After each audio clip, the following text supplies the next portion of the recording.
Saludos amigos, saludos, gracias, muchas gracias por estar de nuevo con nosotros en su programa A Rajatabla, Peña de la Democracia en la República Dominicana. Gracias por darnos ese privilegio de su atención en este momento cuando llegamos a sus hogares a través de Teleradio América para todo el mundo y también a través del novedoso emprendimiento mediático Cananga TV. Muchas gracias por su distinguida atención. Este es un programa dirigido a gente inteligente, a gente patriota, a gente responsable, a gente solidaria. Muchas gracias de verdad por ese privilegio de tener una platea como la que hoy nos honra. Miren, señores, nosotros ya mañana tendremos la inauguración de los 25 Juegos Centroamericanos y del Caribe. La República Dominicana ha montado en 3 ocasiones diferentes estos Juegos Deportivos Regionales con éxito. El primero fue en 1974. Señor, uno se está poniendo viejo. Yo tuve el privilegio de participar en la organización de esos Juegos en mi calidad de dirigente clubístico con muy poca edad, para que sepan.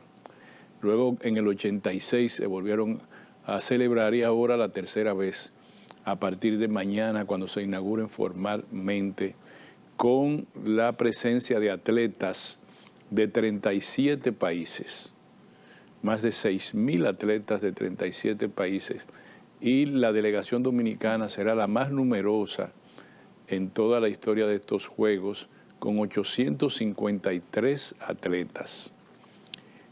¿Por qué comienzo con este tema? Primero porque todos debemos respaldarlo, todos debemos respaldar los Juegos Centroamericanos. Es una fiesta olímpica, es una fiesta de alta competición, de los mejores atletas de Centroamérica y el Caribe vendrán a la República Dominicana.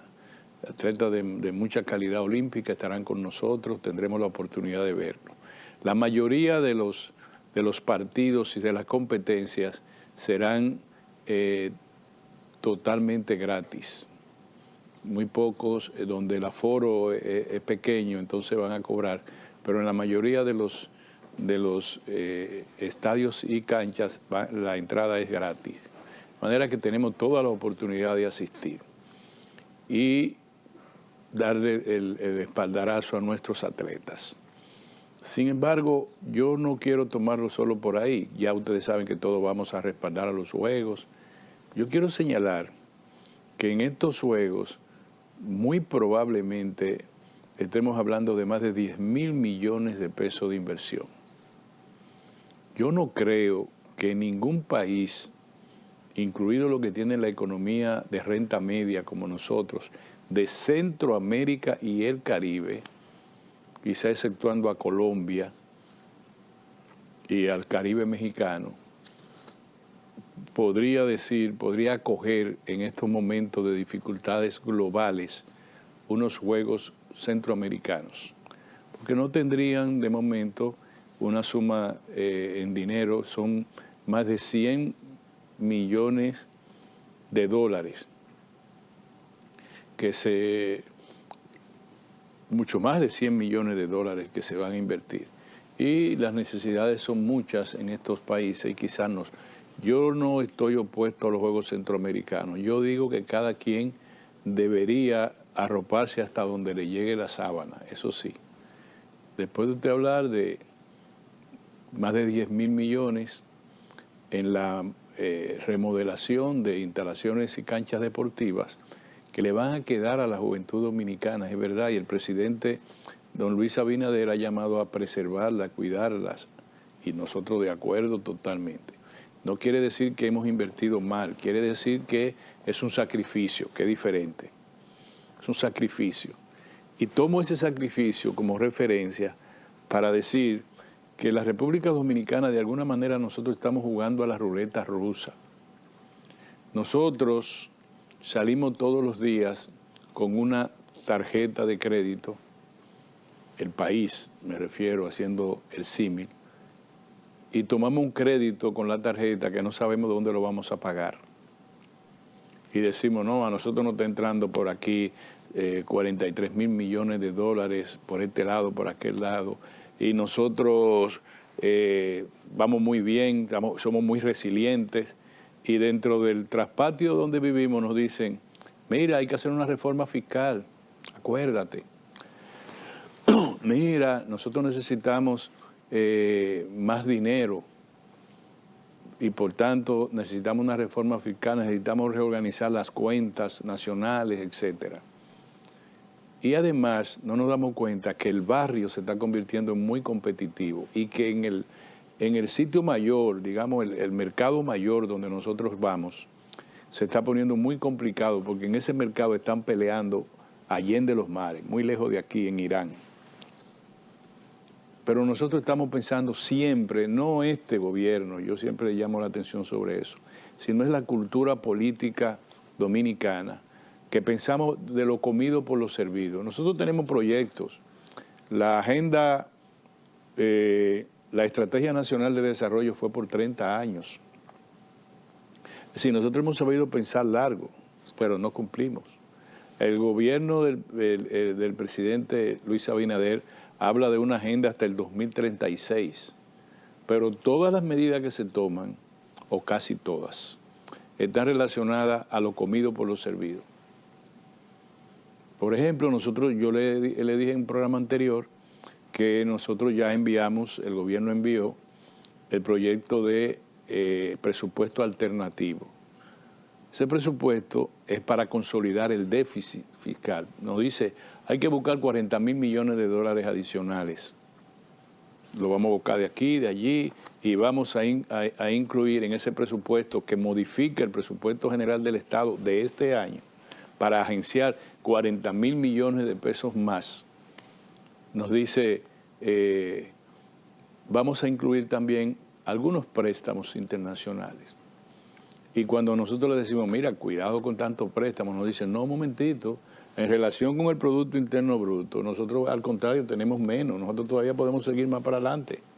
Porque no nos dicen nunca, nunca, jamás, cuál es el monto de la deuda en términos absolutos. Es decir, cuánto yo debo, no cuánto yo debo en proporción a toda mi riqueza contada en un año, no.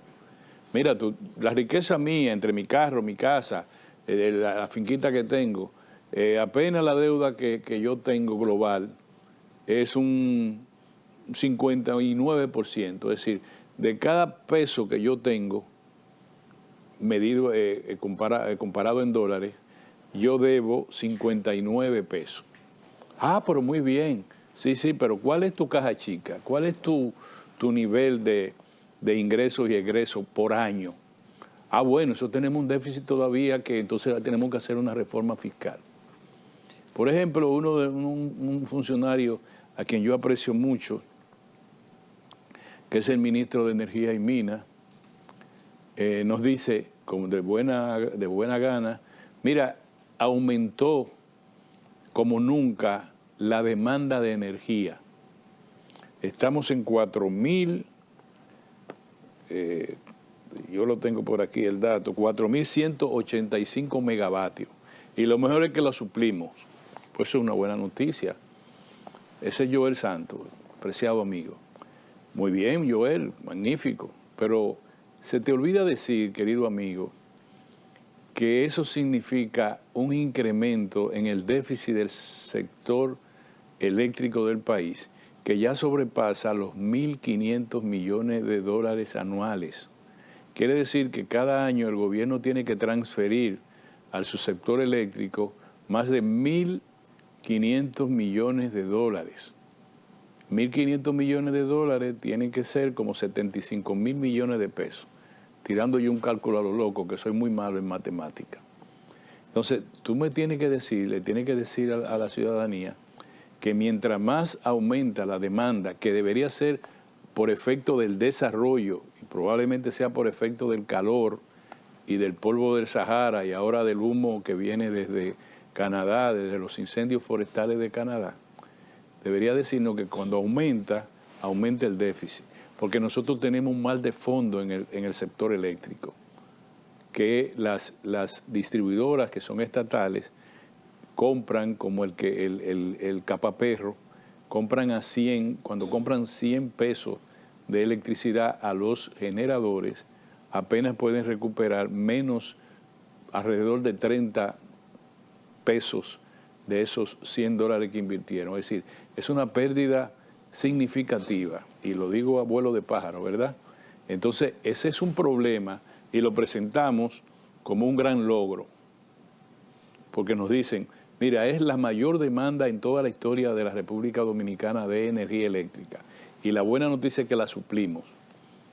Hay apagones, pero yo no sé cómo la supieron por completo, pero bien, la suplimos.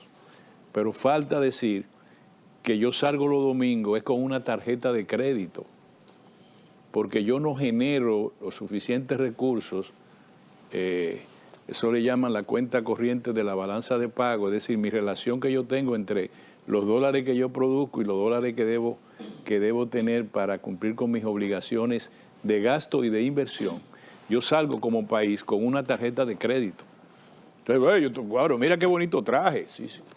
Cogí allí un tarjetazo. Mira qué bonito zapato, tarjetazo. Mira qué bonito calcetín, un tarjetazo. Y vamos para el restaurante, no te preocupes, la tarjeta aguanta. Dale para adelante. El mejor vino, dale para adelante, no te preocupes. Dale para adelante. Fuá, fuá, fuá.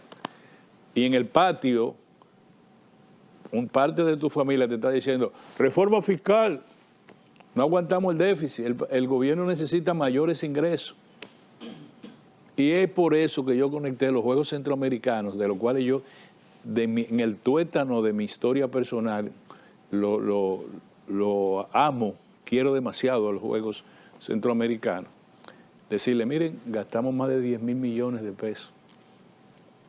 Claro, se necesitaban todas esas plataformas deportivas, están habilitadas, bonitas todas, gracias a Dios, qué bueno, yo lo respaldo.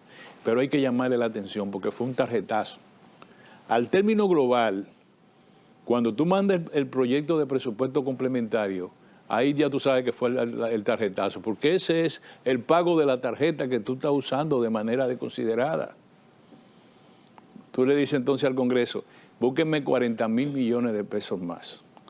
Quítenlo allí, quítenselo a educación, le quitaron 2.000 millones, quítenselo a agricultura, quítenselo a salud, quítenselo a quien sea, pero yo necesito 40.000 millones de pesos. Una parte quizá vaya al gasto de capital, pero el grueso va al gasto corriente, que es el gasto que nunca el gobierno ha dicho si se ha reducido significativamente o en la promesa que hizo el propio gobierno de que iban a ahorrarse más de 40.000 millones de pesos cuando nos aprobaron en un santiamén el proyecto anticrisis, que se convirtió en ley anticrisis, que dicen que no es una reforma fiscal, pero usted va a pagar más impuestos. Entonces esa es la contradicción fundamental. Yo, antes de irme al cambio, quiero decirle que hay un libro de la China anterior, la China de Mao, que se llama La contradicción de las contradicciones, que se suponía que era la Biblia de la economía china y de la vida global china. Los chinos decían, el doctor fulano de tal, que no había ha hecho ninguna cirugía importante, hizo un trasplante de corazón, el primero, gracias a que leyó el libro de la contradicción de las contradicciones.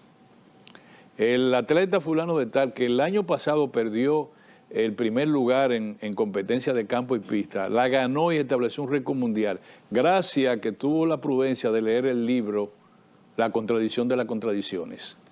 Entonces mi pregunta es, ¿el gobierno leyó el libro de La contradicción de las contradicciones? Vámonos a un cambio.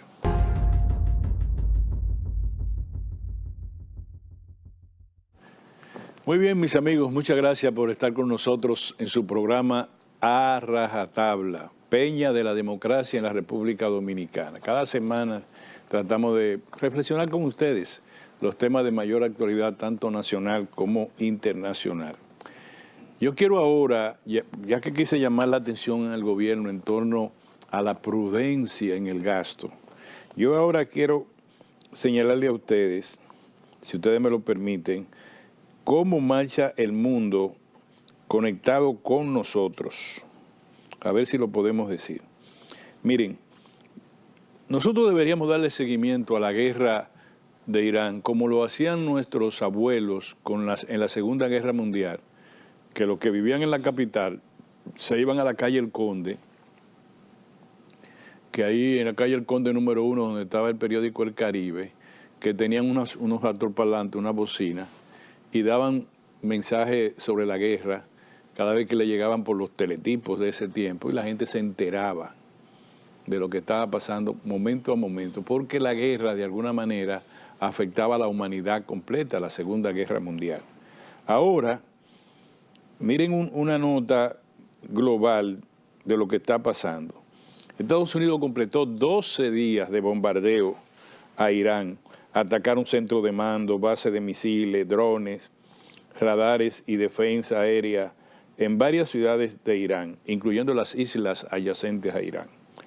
Trump dijo que Irán pagará muy caro la muerte de 17 soldados de Estados Unidos que han caído en el marco de esta conflagración. Irán respondió atacando de bases de Estados Unidos en Bahrein, en Kuwait y en Jordania, y además inhabilitó un petrolero que cruzaba por el estrecho de Hormuz. Los hutíes, que es el nuevo frente que se ha hablado en Yemen, aliado de Irán, anunciaron bloqueo naval de un estrecho alterno por donde cruzan los buques de Arabia Saudita, que es uno de los principales productores de petróleo del mundo. Dijo que cualquier barco que toque por ahí va a tener un problema. El petróleo subió a $94 el barril.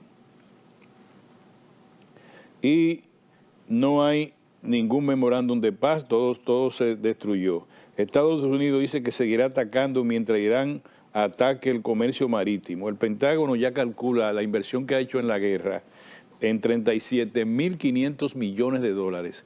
Y el secretario de Defensa de los Estados Unidos pidió a nombre del gobierno de Donald Trump al Senado de la República aprobar una erogación de 70.000 millones, quiere decir 2 veces más de lo que se ha gastado en la guerra de Irán, para la guerra de Irán. O sea, han gastado, no invertido 37.500 millones de dólares en 4 meses de guerra. Están pidiendo 70.000 millones. ¿Ustedes creen que va a terminar mañana la guerra? Cuando el secretario de Defensa le pide al Senado 70.000 millones. Al Senado, que como aquí es mayoría oficial, quiere decir que probablemente le aprueben los 70.000 millones que están señalando. Entonces, nadie quiere guerra total, pero lo que se está diciendo en Estados Unidos es que hay voluntad política de una guerra de arrasar en Irán. Es probable que empeore antes de mejorar, dijo un alto funcionario relacionado con la guerra de Estados Unidos en Irán. Eso no nos llama la atención. Yo lo que pregunto es, ¿no nos llama la atención? Claro que no nos vamos a morir en la víspera. Claro que no. Claro que no vamos a decir, señores, vayan todos nosotros cavando una tumba para nosotros y nuestra familia, que nos vamos a morir todos. No. Sin embargo, de una economía de renta media, una economía de renta media quiere decir que nosotros, si fuera en persona, somos como algo así como clase media baja. Algo así como que no estamos desbaratados. Eso es lo que se puede traslucir de una economía de renta media. Somos una economía de renta media. Tenemos un ingreso per cápita cerca de los 10.000 millones de dólares, o sea, por persona. Claro, usted no lo va a ver, esos 10.000 millones, pero son 10.000 millones, se reparte todo el ingreso entre todo el mundo y tocamos algo así 9.000 y tantos dólares cada ciudadano. Eso, cuando el per cápita llega a ese nivel, entonces somos una economía de renta media. Entonces, somos una economía de renta media. ¿Qué vamos a hacer con el petróleo? ¿Ustedes quieren que le diga cómo está en este momento, en el momento en que estoy hablando con ustedes, el petróleo? Vamos a decírselo porque sería bueno. Le buscamos el petróleo porque no sé cómo es que tenemos que hablar aquí. Precio del petróleo. Hoy. Ya, esto está a estilo a dar precio del petróleo hoy. Buscamos. el petróleo de nosotros, señores, está a 87.92, el WTI está a 87.92. Si ustedes, yo se lo he dicho muchas veces, ustedes lo saben también, en este presupuesto que se mandó, el presupuesto alterno para modificarlo al Congreso, el petróleo estaba calculado, su precio promedio durante el año a $57 el barril. Está a 87, 57, 67, 77, 87. Y casi a 88, porque es 87.92.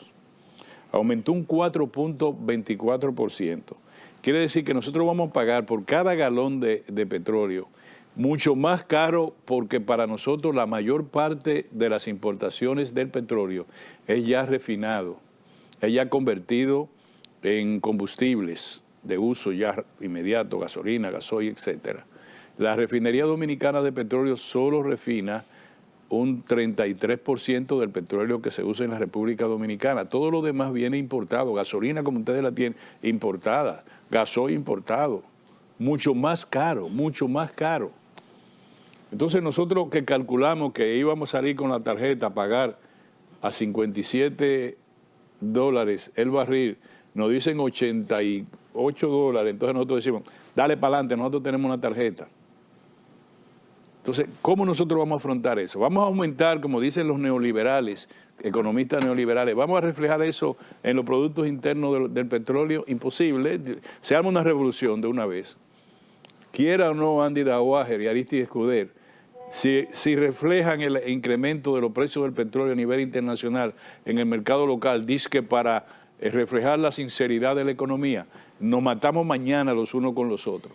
Mañana nos estamos matando todo el mundo. Eso no es verdad. Entonces, ¿el gobierno qué va a tener que hacer? Incrementar el déficit fiscal a través de los subsidios. Aunque el ministro de Hacienda dijo que con la lamentada plan anticrisis iban a recuperar 40 y tantos, de 40 a 50 mil millones de pesos. Y el gobierno iba a agenciarse una reducción en su gasto corriente de 40 mil millones, lo cual él sumó rápidamente, dijo, tendríamos disponible 90 mil millones durante este año. Yo no sé yo no he visto la reducción del gasto corriente, no la sé. Ahora, yo sé que ya la ley anticrisis está en vigor y que los impuestos están caminando y todo lo demás. Ahora, si en 2 meses usted gastó todo lo que usted tenía disponible para subsidio a los combustibles, que eran 20 mil millones de pesos, ahora que el petróleo ha vuelto a rondar los $90 el barril, ¿tendremos suficiente dinero para el subsidio? ¿A cuánto aumentaría entonces el déficit fiscal a fin de año? Ustedes saben que el déficit fiscal es la relación que hay negativa entre lo que usted le ingresa como gobierno y lo que usted debe gastar o invertir como gobierno. Y en esa inversión nosotros acabamos de gastar 9 mil millones de pesos en los Juegos Centroamericanos. Cuidados y más, cuidados y más. Más, porque gastamos casi 800 millones de pesos en la preparación de los atletas. Bueno, yo nada más quiero decirles hoy, no es que estoy dando una clase de economía global ni nada de eso. Lo que les quiero decir es que nosotros no podemos seguir en lo comido por lo servido. Y todavía estamos a tiempo de algunos cambios de actitud gubernamental y de la sociedad en sentido general. Porque las elecciones todavía es en el 28, digamos que el año que viene el año que viene no vamos a poder hablar ni de guerra ni de nada. Aquí todo el mundo va a hablar de si Alofoque es candidato presidencial, de quién es, que si Danilo va a pelear con Leonel, de que cuál es entre la alcaldesa y el ministro de Turismo, de si qué pasó en el gobierno, que si se dividieron, que si esto, que si lo otro. Eso es lo que vamos a hablar. Y le voy a decir, en ese contexto, la economía se va a degradar bastante si no ponemos atención ahora. A mí no me gusta el remedio que está presentando el ministro de Hacienda, don Magín Díaz, que dice que se requiere de una reforma fiscal global. Muy humildemente yo considero que en este gobierno ya no puede haber más, no hay tiempo para una reforma. una reforma es tan nociva desde el punto de vista político y económico también, como van a ser unas elecciones que no le ponga atención a la guerra de Irak y que nos fajemos todo en la campaña electoral y a gastar dinero y a volvernos locos y a seguir aumentando el endeudamiento externo y a no respaldar a las autoridades monetarias, al Banco Central y a la Junta Monetaria en la tarea de mantener la inflación en un nivel que la gente no se vuelva locos. Entonces, ya, uno no puede decirle más nada. La guerra de Irán no tiene solución. ¿Usted sabe por qué? Porque Donald Trump, que quería sacar esa guerra porque no le convenía para las elecciones, se ha convencido de que la guerra lo va a ayudar en las elecciones. Dijo textualmente, no dijo esto, el pueblo norteamericano respalda la guerra con Irán. Lo que el pueblo está preocupado es porque aumenta la gasolina. Eso fue lo que dijo. Pero hay en las encuestas que se han celebrado, cerca del 68% de los ciudadanos estadounidenses rechazan la guerra en Irán. La consideran algo perdido, no perdido desde el punto de vista militar, sino que no debió producirse. Pero Trump ya se ha convencido de que la guerra es importante. Y lo otro que le va a servir para las elecciones de medio término, que es en noviembre,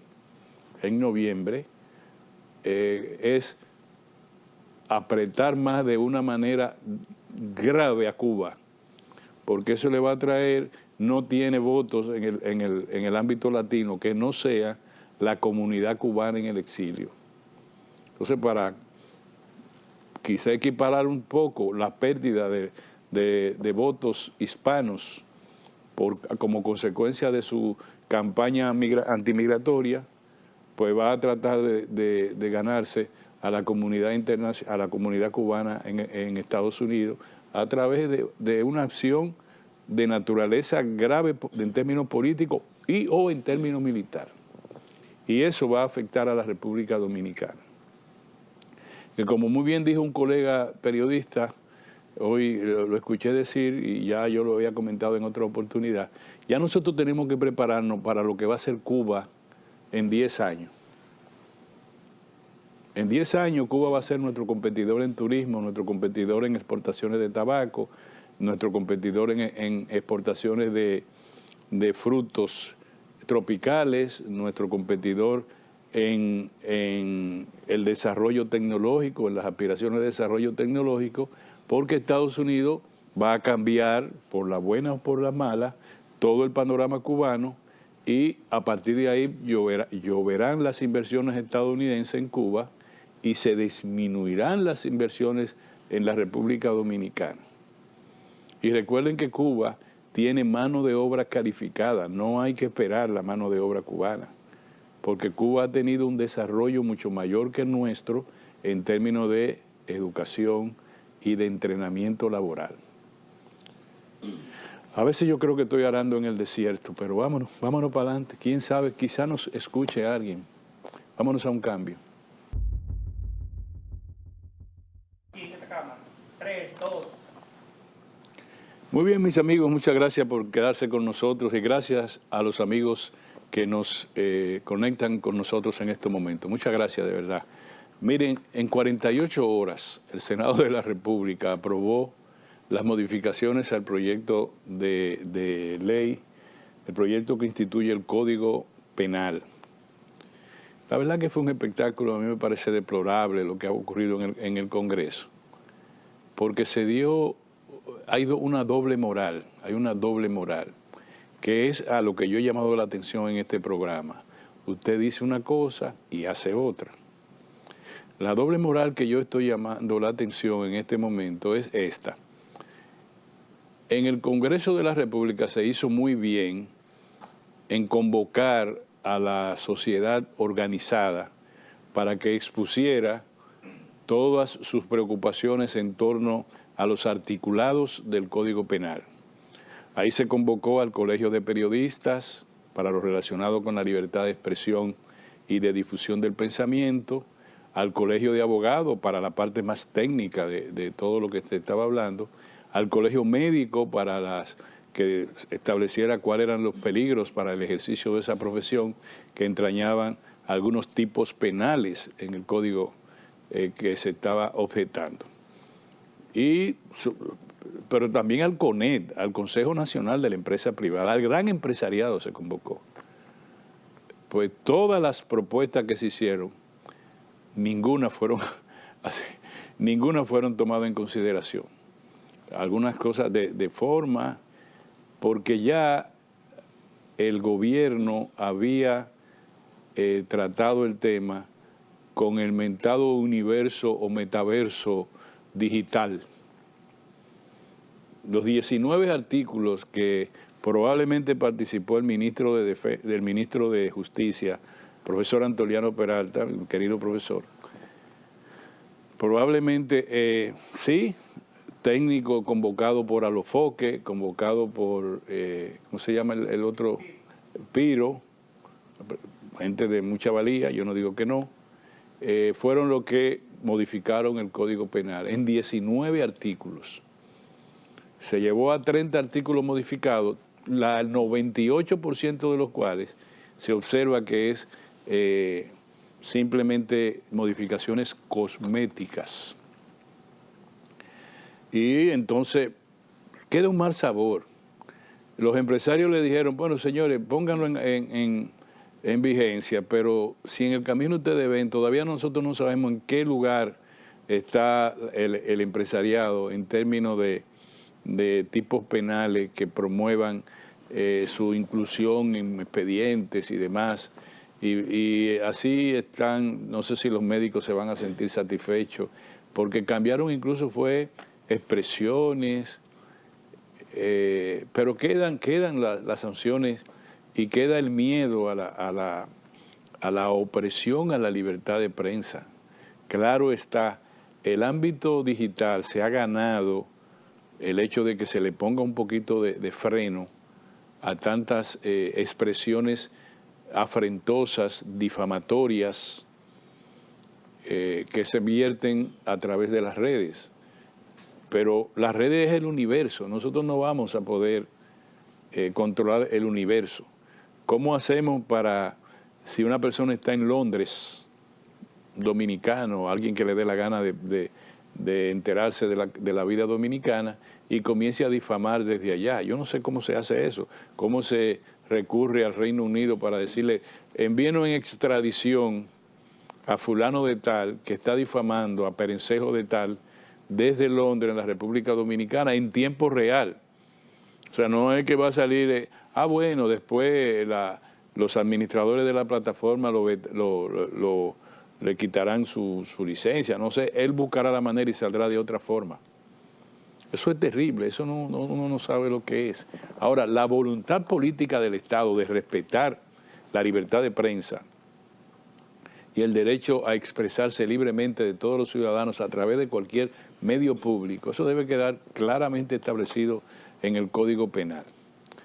Luego, el Código Penal, miren, todas las leyes que estaban para proteger a las mujeres, en lo que le llamaban en el proyecto de ley, 18 proyectos de ley, déjala ir, que era un movimiento que se escenificó en el propio Congreso de la República, en la Cámara de Diputados, todas van a perimir, ninguna le dieron salida.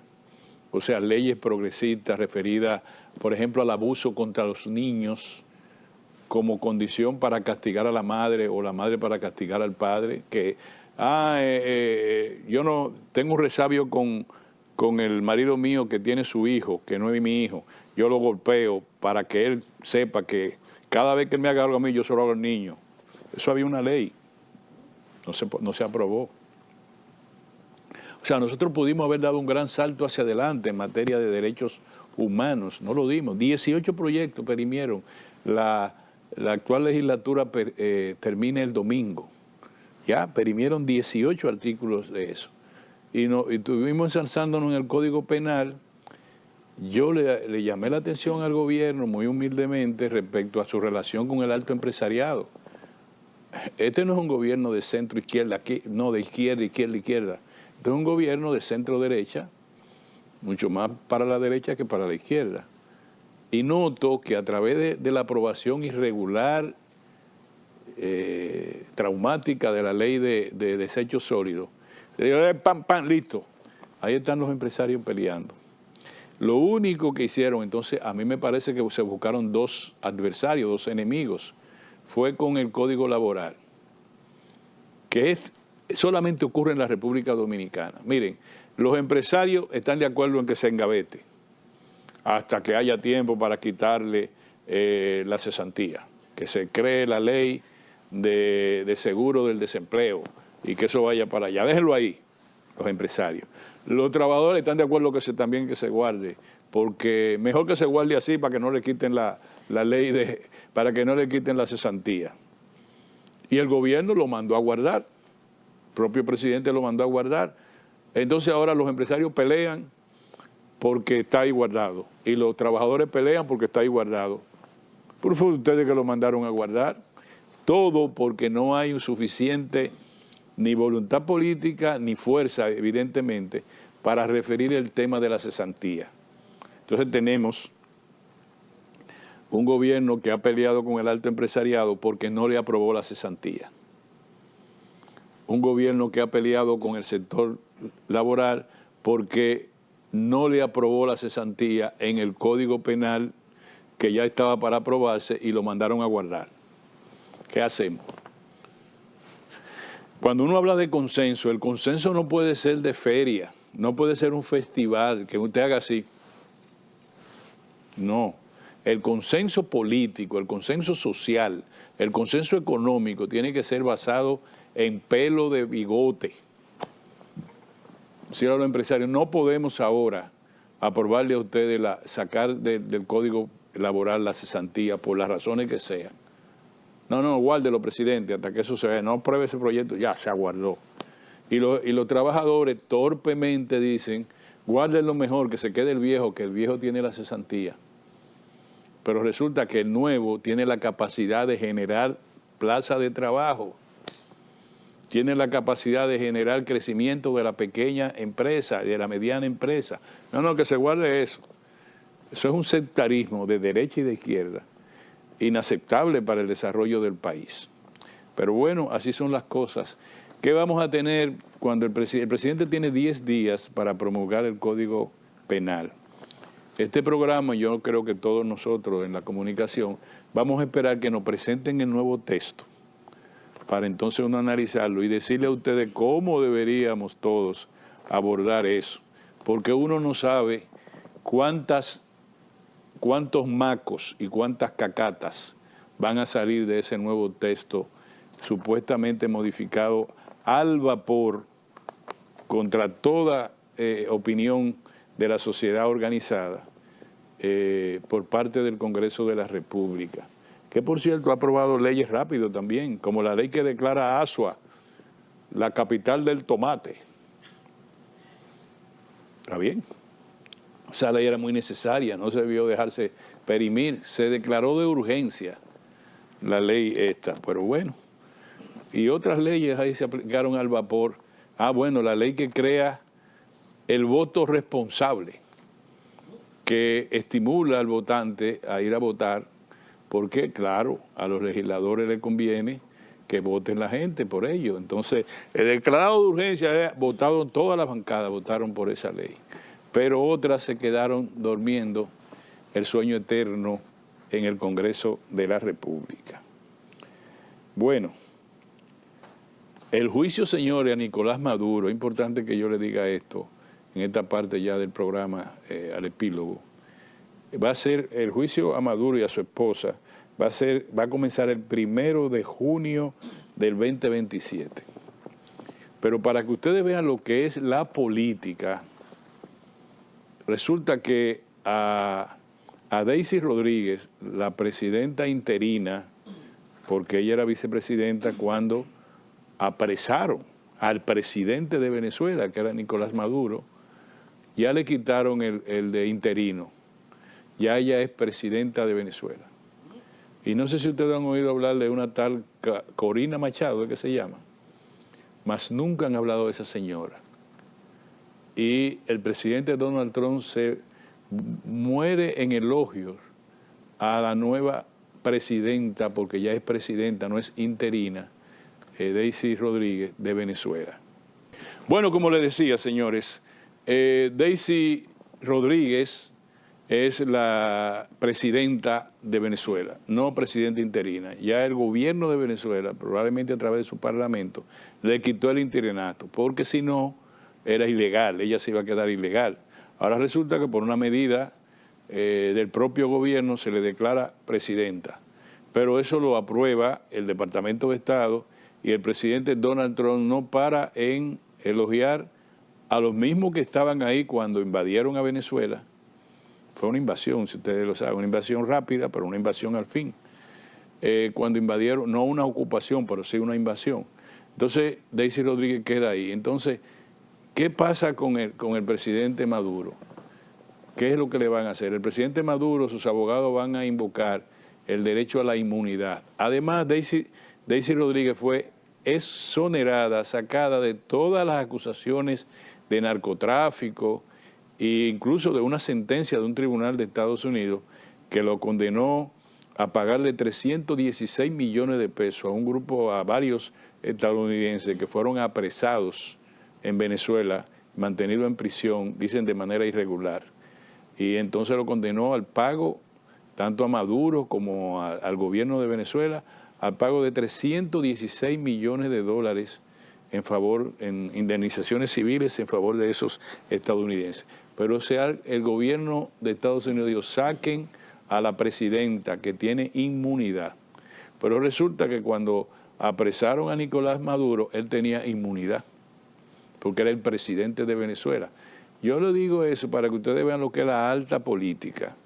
Y finalmente quiero vincular eso con que la República Dominicana se convirtió a ojos de la gran prensa internacional en el primer país que tiene un tete a tete con Nicaragua, después que el presidente de Nicaragua dijo que ya no, ahí no va a haber más elecciones. El presidente Daniel Ortega y la copresidenta, su mujer, dijeron que eso es de ellos, que no va a haber más elecciones ahí. Obviamente la Cancillería Dominicana protestó, llamó la atención a ese gobierno y dijo que eso era una medida antidemocrática. Y ahí contestaron. ¿Y qué pasa con eso? Bueno, que también el gobierno dominicano se coloca al lado del gobierno de los Estados Unidos, esta vez con mucha razón. Esta vez con mucha razón, porque con todo respeto a la izquierda dominicana y a la izquierda latinoamericana, el señor Daniel Ortega no es más que un tiranozuelo que está avergonzando al movimiento sandinista de antaño y avergonzando a la izquierda democrática de toda América Latina. Es, en términos nuestros decirlo, es un gran bandidazo. Señores, muchas gracias por estar con nosotros.